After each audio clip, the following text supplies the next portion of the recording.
Chapter 23 प्रक्षेप्य compartment. प्रसिद्ध कोलंबियाड के पूरा होने के बाद लोगों की दिलचस्पी तुरंत ही प्रोजेक्टाइल पर केंद्रित हो गई। यह नया वाहन 3 साहसी लोगों को अंतरिक्ष में ले जाने के लिए बनाया गया था। कोई भी यह नहीं भूला था कि 30 सितंबर के अपने प्रेषण में मिशेल अर्दन ने समिति के सदस्यों द्वारा निर्धारित योजनाओं में संशोधन करने के लिए कहा था। राष्ट्रपति बारबिकेन ने तब तर्क के साथ सोचा कि प्रक्षेप्य का आकार बहुत कम महत्व का था, क्योंकि कुछ सेकंड में वायुमंडल को पार करने के बाद ये निर्वात से टकराएगा। इसलिए समिति ने गोल आकार चुना था ताकि गेंद बार बार घूम सके और अपनी मर्जी से घूम सके। लेकिन जैसे ही इसे एक वाहन में बदलना था, यह एक और बात थी।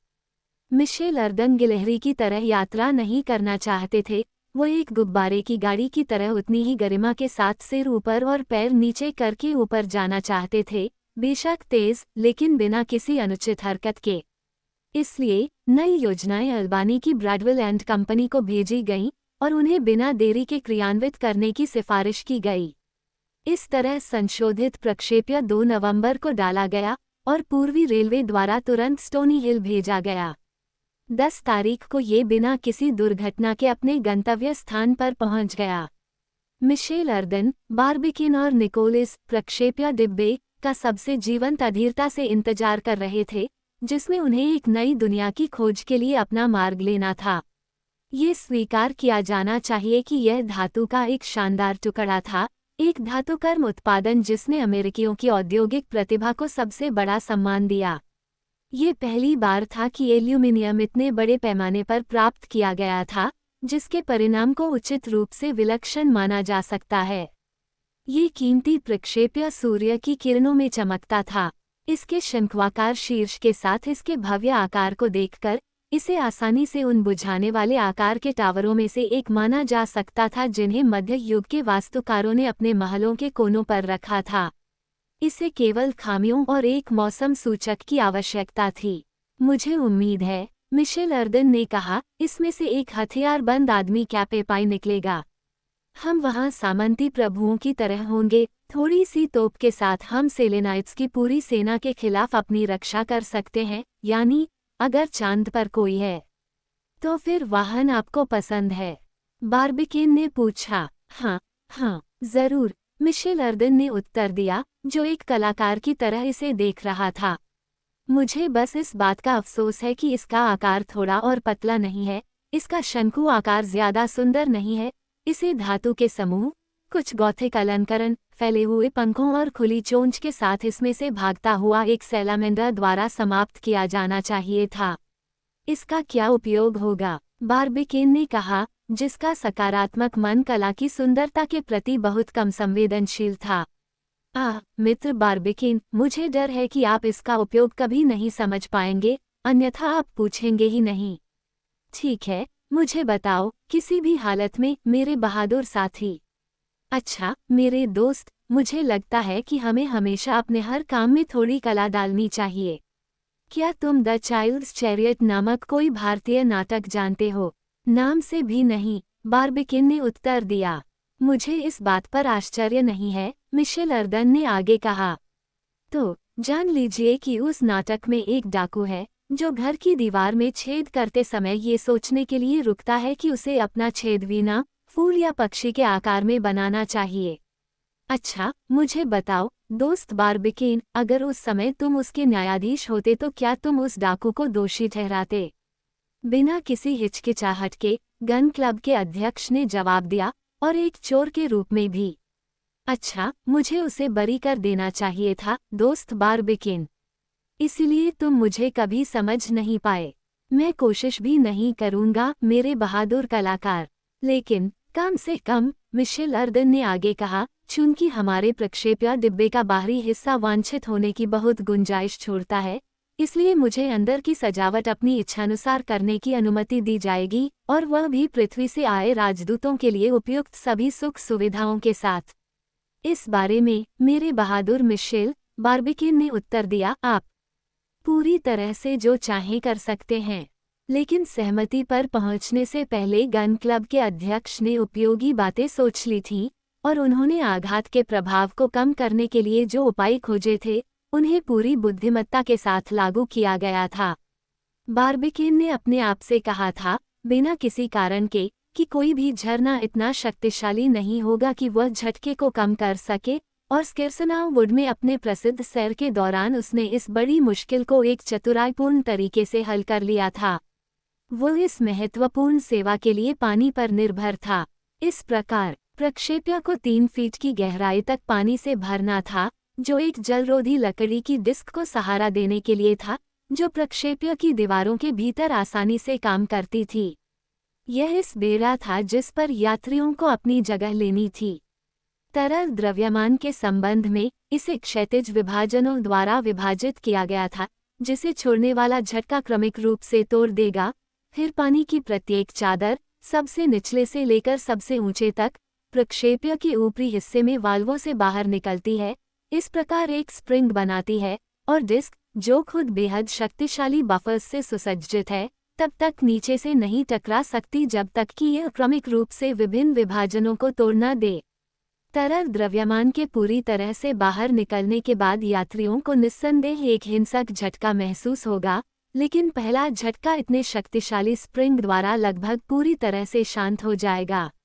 ये सच है कि 541 वर्ग फीट की सतह पर 3 फीट का वजन लगभग 11,500 पाउंड होगा, लेकिन बार्बिकेन ने सोचा कि वजन में हुई इस वृद्धि को नियंत्रित करने के लिए कोलंबियार्ड में संचित गैस का रिसाव ही पर्याप्त होगा।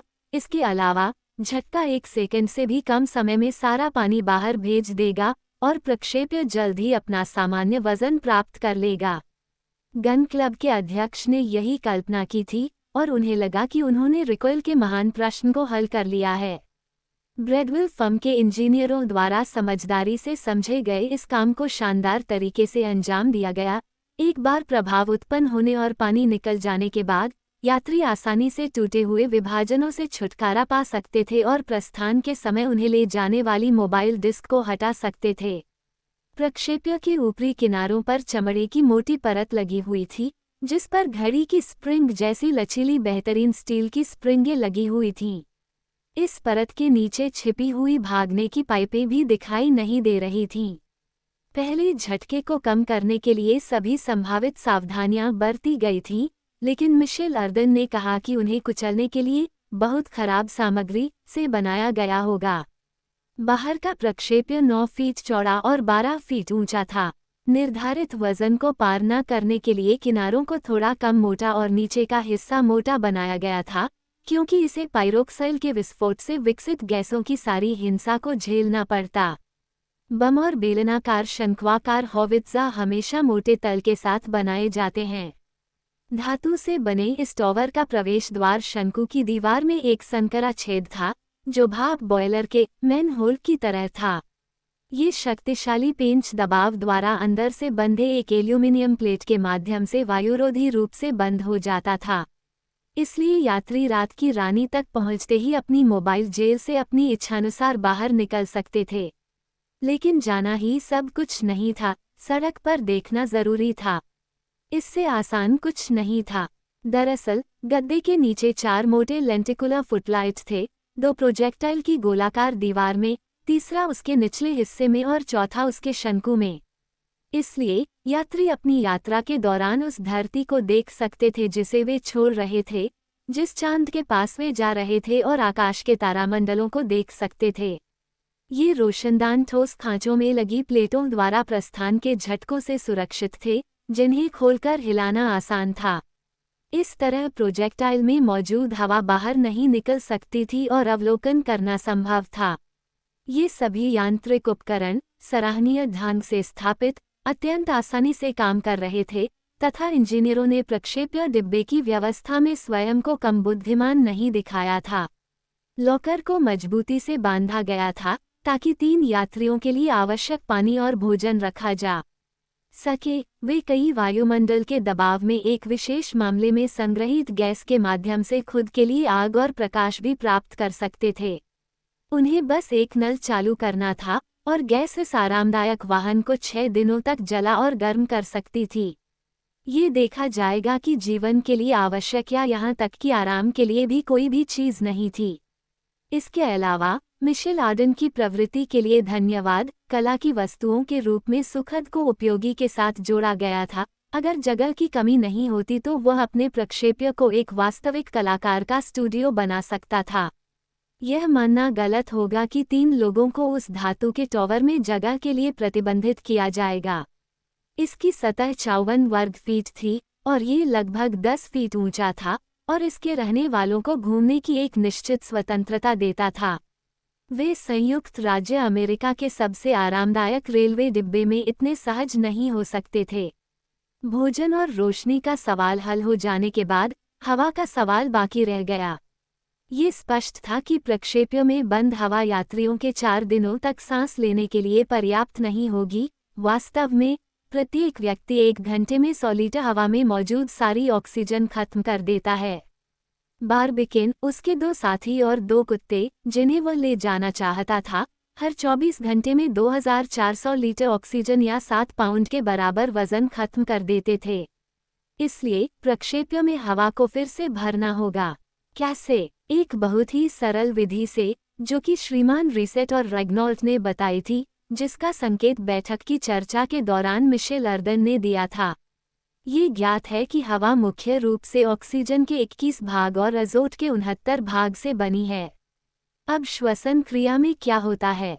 एक बहुत ही सरल घटना, मनुष्य हवा की ऑक्सीजन को अवशोषित करता है, जो जीवन को बनाए रखने के लिए पूरी तरह से अनुकूल है, और अजोट को बरकरार बाहर फेंक देता है। सांस द्वारा बाहर निकाली गई हवा में लगभग 5% ऑक्सीजन खो जाती है और फिर उसमें लगभग बराबर मात्रा में कार्बोनिक एसिड होता है, जो सांस द्वारा अंदर ली गई ऑक्सीजन द्वारा रक्त के तत्वों के दहन का निश्चित उत्पाद है। इसलिए ऐसा होता है कि एक सीमित स्थान में और एक निश्चित समय के बाद हवा की सारी ऑक्सीजन कार्बोनिक एसिड द्वारा प्रतिस्थापित हो जाती है, जो अनिवार्य रूप से हानिकारक गैस है। फिर सवाल ये रह गया कि अजोट को बरकरार रखते हुए इसे फिर से बनाया जाए। 1. अवशोषित ऑक्सीजन को फिर से बनाया जाए। 2. सांस में छोड़े गए कार्बोनिक एसिड को नष्ट किया जाए। पोटाश के क्लोरेट और कास्टिक पोटाश के जरिए ऐसा करना आसान नहीं है। पहला एक नमक है जो सफ़ेद क्रिस्टल के रूप में दिखाई देता है। 400 डिग्री के तापमान पर गर्म करने पर यह पोटेशियम के क्लोरीन में बदल जाता है और इसमें मौजूद ऑक्सीजन स्वतंत्र रूप से निकल जाती है। अब 18 पाउंड पोटाश के क्लोरेट से 7 पाउंड ऑक्सीजन मिलती है, यानी यात्रियों के लिए 24 घंटे के लिए ज़रूरी मात्रा। कास्टिक पोटाश के मामले में हवा में घुले कार्बोनिक एसिड के प्रति इसकी बहुत अधिक अभिरुचि होती है और इसे हिलाना ही काफ़ी है ताकि यह एसिड को अवशोषित कर ले और पोटाश बाइकार्बोनेट बना ले। कार्बोनिक एसिड के अवशोषण के लिए इतना ही काफ़ी है। इन दोनों विधियों को मिलाकर वे निश्चित थे कि दूषित हवा को उसके सभी जीवनदायी गुण वापस मिल जाएंगे। 2 रसायनज्ञों श्री रिसेट और रेग्नाल्ट ने सफलतापूर्वक प्रयोग किया था, लेकिन ये कहना होगा कि यह प्रयोग केवल एनिमा विली में ही किया गया था। इसकी वैज्ञानिक सटीकता चाहे जो भी हो, कोई नहीं जानता था कि मनुष्य इसे कैसे सहन कर सकता है। इस गंभीर प्रश्न पर चर्चा करने वाली बैठक में यही टिप्पणी की गई थी। मिशेल अर्दन का इरादा इस कृत्रिम हवा के माध्यम से जीवन जीने की संभावना के बारे में कोई संदेह नहीं छोड़ना था और उन्होंने प्रस्थान से पहले इसका परीक्षण करने की पेशकश की, लेकिन इसे प्रमाणित करने का सम्मान जे.टी. मेस्टर ने जोरदार तरीके से प्राप्त किया। चूंकि मैं आपके साथ नहीं जा रहा हूं, बहादुर तोपची ने कहा, कम से कम मैं 1 सप्ताह तक प्रक्षेप्य में रह सकता हूं। उसे मना करना अनुचित होता। उसकी इच्छा पूरी की गई।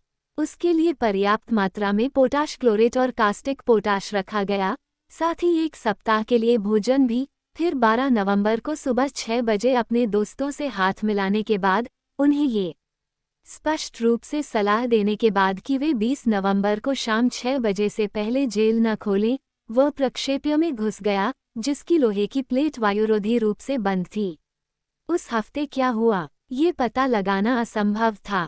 प्रक्षेप्य की दीवारों की मोटाई के कारण अंदर का कोई भी शोर बाहर तक नहीं पहुंच पाता था। 20 नवंबर को ठीक 6 बजे प्लेट हटा दी गई। जे.टी. मेस्टन के मित्र थोड़े असहज थे, लेकिन एक हर्षित आवाज सुनकर वे तुरंत आश्वस्त हो गए जो जोरदार जयकारे लगा रही थी। गन क्लब के सचिव विजयी मुद्रा में शंकु के शिखर पर दिखाई दिए। वह मोटा हो गया था,